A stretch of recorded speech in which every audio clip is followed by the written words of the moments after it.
There are robots the size of bees, others that can leap across water, and some that are powered by tiny combustion engines the size of a penny.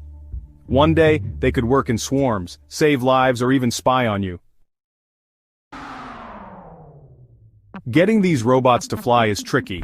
They're the size of bees, so the internal mechanisms need to be even smaller, like the parts in a watch. Components need to be accurate to within 5 micrometers. That's a tenth of the width of a human hair. These robots fly, but not like birds. They don't glide. Instead, they have to use much more energy, flapping their wings hundreds of times per second. Why do they do this? It's because of the phenomenon of scale. Larger objects generally have less surface area relative to their volume, and this is crucial. Why is this so important? Because air resistance is dependent on surface area. So if you have more surface area relative to volume, you're going to have a lot more drag, and on top of that, on such a small scale, you're going to be a lot lighter relative to that drag. So you don't have as much inertia, which will cause you to be pushed around by the air as much, making it impossible for you to fly like a bird. That's why bees and other insects flap their wings so often.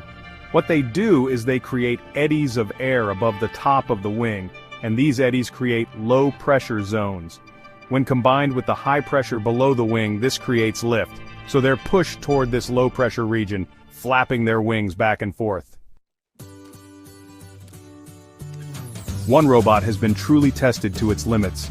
Its artificial muscle was pierced by cactus spines and hit by a laser beam, but it still managed to fly.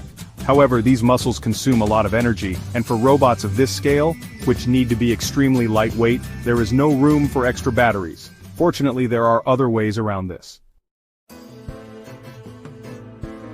There are robots that save energy by hopping.